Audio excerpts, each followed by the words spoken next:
बड़ी खबर की तरफ आपको लिए चलते हैं कि 5 बजे तक हुआ क्या। तो 5 बजे तक क्या हुआ इस स्क्रीन पर आपको देने जा रहे हैं एक बड़ी खबर, और यह बताएगा कि झारखंड में वोटिंग खत्म हो चुकी है।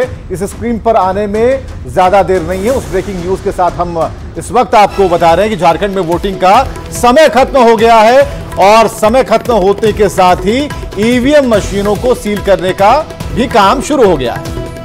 तो अभी भी कुछ बूथों पर वोटर्स की कतार लगी हुई है। हमारे संवाददाता ने भी आपको वो तस्वीर दिखाई थी। और झारखंड में लेकिन वोटिंग का समय 5 बजे तक ही रखा गया था, लेकिन कुछ बूथों पर कुछ तकनीकी खामियां हुई, भीड़ ज्यादा हुई, जिसकी वजह से अब भी वोटिंग चल रही है। लेकिन ज्यादातर बूथों पर वोटिंग खत्म हो गई है, ईवीएम को सील कर दिया गया है और स्ट्रांग रूम तक उसे पहुंचाया जा रहा है। तो ये झारखंड की पूरी जानकारी हम आपको दे रहे हैं। और इधर बिहार की बात कर लें तो बिहार में कुल मिलाकर 8 सीटों पर आज मतदान चल रहे थे, और उसी बीच अगर हम बात करें तो अब बहुत ज्यादा वक्त शेष नहीं है, आधे घंटे का वक्त है। और इसी बीच हमारे कुछ संवाददाता हमारे साथ हैं। बिल्कुल, अविनाश कुछ बता रहे थे, अविनाश को बीच में ही रुकना पड़ा। अविनाश लोगों से बातचीत कर रहे हैं, और सबसे बड़ी बात अविनाश ने पहली जो पंक्ति, पहली लाइन जो उन्होंने कही कि सबसे अच्छा यह है कि समय खत्म हो गया लेकिन कतार खत्म नहीं हो रही है और लोग पहुंच रहे हैं। अब सोचिए कि दूरी कितनी है, लोग पैदल उन गांवों से आ रहे हैं जहां पर रास्ता नहीं है, जहां सड़कें नहीं है, और बावजूद लोग खड़े हैं। ये बड़ी बात है। अविनाश, सही कहा विवेक, और जिसके बारे में आपने चर्चा की, और खासकर अगर हम झारखंड की बात करें और झारखंड की प्रकृति की बात करें, आपको एक तस्वीर दिखाएं कि एक तरफ ये भीड़ है और ठीक भीड़ से अगर आगे की तस्वीर दिखा दें तो जो आप कह रहे हैं कि दूर दराज के गांव से लोग पैदल चलकर यहां पहुंचते हैं, तो इस पहाड़ी इलाके के ठीक नीचे मैं यहां इस स्कूल के प्रांगण में हूं, और ये जो भीड़ है ये लोकतंत्र के लिए, मैंने पहले भी कहा कि बहुत ही खूबसूरत तस्वीर है, उत्साहवर्धक तस्वीर है, और वैसे लोगों के लिए सोचने पर मजबूर भी करती है जो आज वोट देने से चूक गए हैं। देखिए, अभी कुछ देर पहले जब हमने ये यहाँ शुरुआत की, उसके बाद जो यहाँ मतदान जो कर्मी हैं वो आए और एक नंबरिंग सबको दी गई है। देखिए, इनके हाथ में जो है वो 36 लिखा गया है।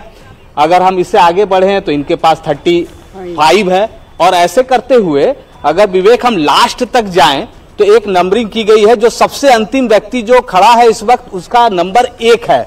मतलब जब वो अंदर आ जाएगा उसके बाद से किसी को भी मतदान करने नहीं दिया जाएगा। एक नंबरिंग हो गई है, और यही प्रक्रिया होती है। चुनाव आयोग का ये सख्त निर्देश भी रहा है कि इस तरह के जब भी लोग बूथ पर खड़े हों समय के बाद, तो एक नंबरिंग कर दी जाती है ताकि पता हो कि कितने लोग बाकी रह गए।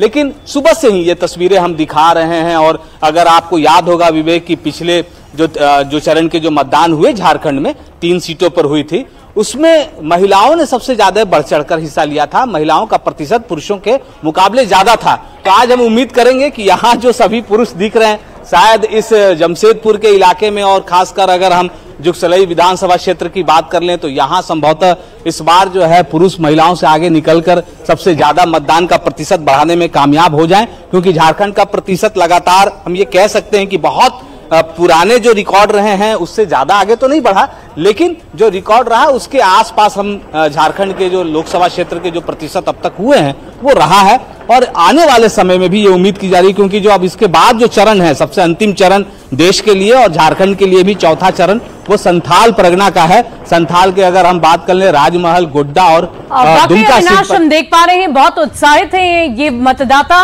और अब भी कतारबद्ध है समय खत्म होने के बावजूद। हमारे संवाददाता गौरव भी लगातार हमारे साथ धनबाद से बने हुए।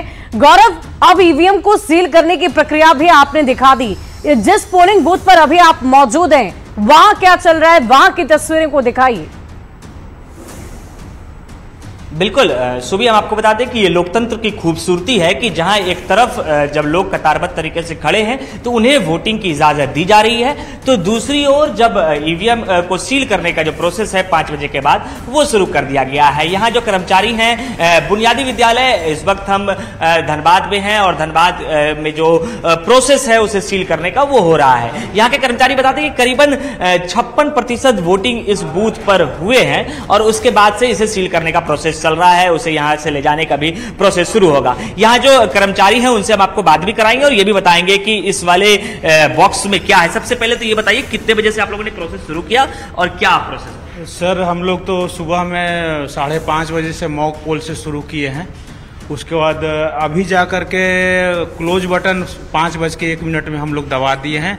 अब सारा ईवीएम हम लोग सीलिंग के प्रोसेस में आ गए हैं। सील में ये रस्सी बांध दिए सील हो गया या क्या करेंगे? सील नहीं सर, सील अभी लास्ट से सील करेंगे। अभी फिलहाल जो है कि हम लोग उसको मैंने सपोर्ट के लिए रखे हैं। फिलहाल जो है कि एड्रेस टैग डाल करके और लास्ट से हम लोग सील करने। बिल्कुल, ये ला है और इसी लाह से इसको सील करेंगे और ये मेटल सील है। एक बार करके दिखाइए तो दर्शकों को ये भी पता चले कि आखिर ईवीएम की सीलिंग कैसे होती है और कैसे ये पता चलता है कि इस ईवीएम को अब नहीं खोला जाएगा। सबसे पहले तो उस रस्सी को आपने काटा और रस्सी को काटने के बाद ये बताइए, ये होल सर इसमें जो है कि यहाँ बिल्कुल ये पूरा प्रोसेस हम आपको आज दिखा रहे हैं। हमने सुबह आपको दिखाया था कि ईवीएम काम कैसे करता है, आपको अपने मतों का प्रयोग कैसे करना है, और अब बारी जब आई है इसे सील करने की तो वो तस्वीरें भी हम आपको दिखा रहे हैं कि किस तरीके से ईवीएम को सील कर यहाँ से स्टॉक रूम में ले जाया जाएगा। पीठासीन अधिकारी हैं सर, कितना प्रतिशत वोटिंग हुआ है और क्या रहा है?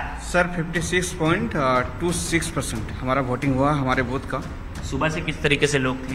सर सुबह तो बहुत ज़्यादा थे सर, फिर जैसे जैसे हमारा वोटिंग होता गया फिर वोटिंग का परसेंटेज घटा।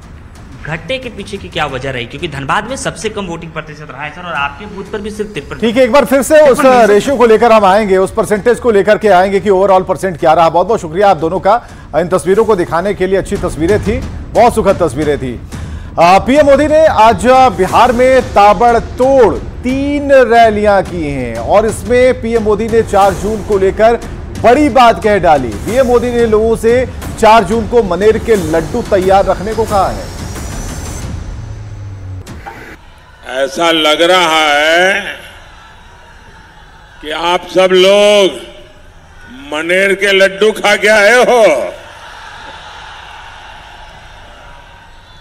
मनेर के लड्डू मशहूर तो है,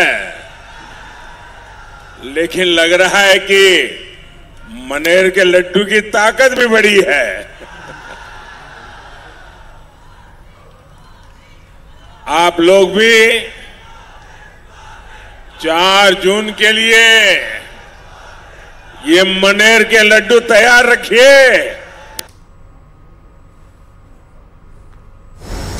तो लगातार हम वो तस्वीरें आपको दिखा रहे हैं जहां प्रधानमंत्री नरेंद्र मोदी की तरफ से जनसभाएं की गई, और इसी बीच दानापुर आपको लिए चलेंगे जहां पीएम नरेंद्र मोदी ने पाटलिपुत्र से एनडीए उम्मीदवार रामकृपाल यादव के लिए जनसभा को संबोधित किया।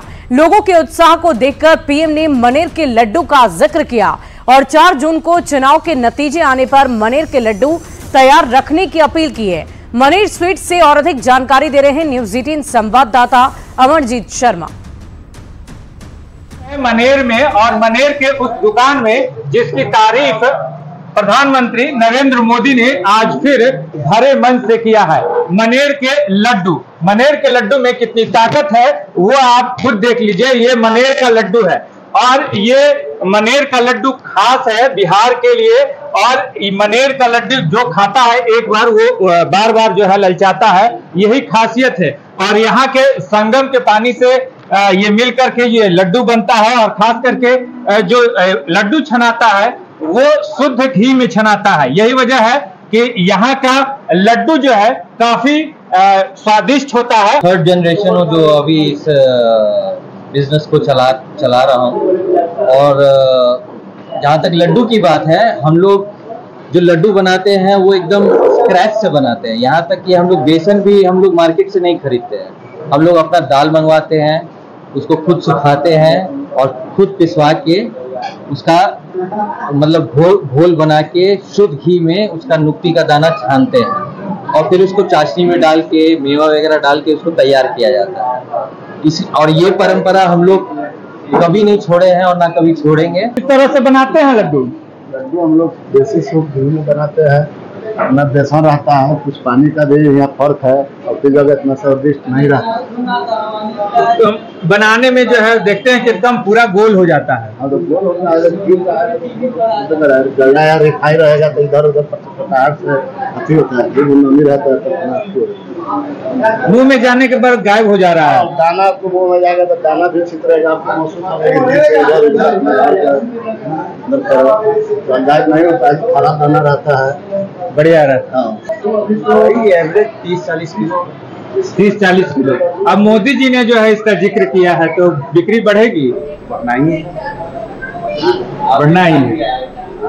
मनेर का लड्डू इतना प्रचलित है, नरेंद्र मोदी ने तो तारीफ की है और हम आपको दिखा देते हैं कुछ तस्वीरें। ये आप देख लीजिए, मनेर के लड्डू का स्वाद लेते यहीं पर आमिर खान सिने स्टार जो है वो खुद यहाँ आए थे और जो यहाँ पर मनेर का लड्डू खाए थे और साथ ही कई एक जो है खास करके स्वाद की जानकारी वाले लोग भी जो है यहाँ पर आ चुके हैं और मनेर के लड्डू का स्वाद ले चुके हैं। तो भरपूर स्वाद मिलता है और काफी स्वादिष्ट होता है, हमने खा के भी बताया। और यहाँ पर सिने स्टार भी आए और कई एक स्टार, मोदी जी ने भी इसका जिक्र किया, यानी मोदी जी भी इस लड्डू का स्वाद ले चुके हैं। यही वजह है कि इसकी तारीफ और इसकी ताकत का जिक्र भरे मन से कर रहे हैं। मनेर से न्यूज़ 18 के लिए अमरजीत शर्मा। चलिए, मनेर के लड्डू की ताकत क्या है तो प्रधानमंत्री ने बता दी, लेकिन 5 बजे तक का जो झारखंड में वोट परसेंट है उसकी ताकत कितनी निकलकर सामने आई है, यहां पर हम बता रहे हैं। 5 बजे तक झारखंड में जो वोट परसेंट हुआ है उसकी जानकारी। धनबाद में 58% से ज्यादा, गिरिडीह में 64.75%, जमशेदपुर में 64.30%, रांची में 58% से ज्यादा। तो 5 बजे तक झारखंड का जो वोट परसेंट है वो 61% से भी ज्यादा है। तो आप समझिए ये शुरू से यह सिलसिला लगातार बना हुआ है। तो आप कह सकते हैं कि बिहार की तुलना में झारखंड की तरफ अगर आप रुख करेंगे वोट परसेंट के लिए तो तस्वीरें कुछ इतनी अच्छी नजर आएंगी। तो 5 बजे तक की मतदान प्रतिशत हम आपको इस वक्त इस टीवी स्क्रीन पर आपकी दिखा पा रहे हैं। झारखंड में 61.41%, यानी कि ओवरऑल झारखंड के मतदान प्रतिशत की बात करें तो 61% मतदाताओं ने आज अपने मताधिकार का प्रयोग किया है और 4 लोकसभा सीटें थी। सबसे पहले गिरिडीह की बात करते हैं। 64.75% लोगों ने गिरिडीह में आज अपने मताधिकार का प्रयोग किया है। इसके अलावा कुल मिलाकर और 3 सीटें हैं। धनबाद आपको लिए चलते हैं। धनबाद में 58.90%, जहां सबसे कम मतदान होने की चर्चा हम बार बार कर रहे थे। और इसके बाद राजधानी रांची की भी तस्वीर हम आपको दिखाएंगे। 58.73% मतदाताओं ने आज राजधानी रांची में अपने मताधिकार का प्रयोग किया और इसके साथ ही जमशेदपुर 64.30%। चलिए, इसकी समीक्षा बाद में की जाएगी कि आखिर रांची के लोगों ने इतनी ताकत कम क्यों दिखाई। अब चलिए बिहार का वोट परसेंट जरा देखिए। अब वैशाली में 56.11% वोटिंग हुई है और 5 बजे तक, देखिए ऊपर वाला जरूर पढ़िएगा, 5 बजे तक 52.24% वोटिंग हुई है।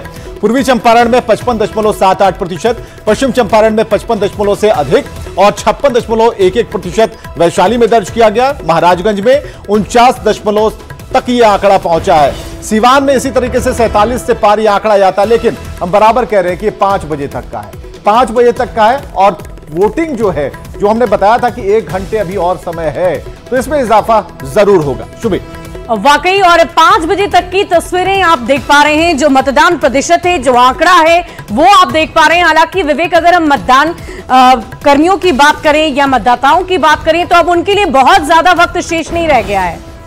6 बजने को है और ऐसे में बिहार में अगर वोटिंग के समय की बात कर लें तो 6 बजे तक ही मतदाताओं की तरफ से अपने मताधिकार का प्रयोग किए जाने की अनुमति दी गई है। और इसी बीच ये वोट प्रतिशत आप अपनी टीवी स्क्रीन पर देख पा रहे हैं। पश्चिम चंपारण में 55, वैशाली में 56 और इसके साथ ही महाराजगंज में 49 और साथ ही साथ सिवान की बात कर लें तो 47.49% लोगों ने अपने मताधिकार का प्रयोग किया। तो वोट परसेंट आपने देखा, कहीं कहीं जो गति कम है उसके लिए दुख तो होता है कि जगाने का भी फायदा नहीं हुआ, लेकिन जिन लोगों ने ताकत लगा दी उन्होंने दिल जीत लिया है। और झारखंड की बात ही क्या, लेकिन रांची के लोगों ने थोड़ा मायूस जरूर किया है। छोटे से ब्रेक के लिए रुकते हैं।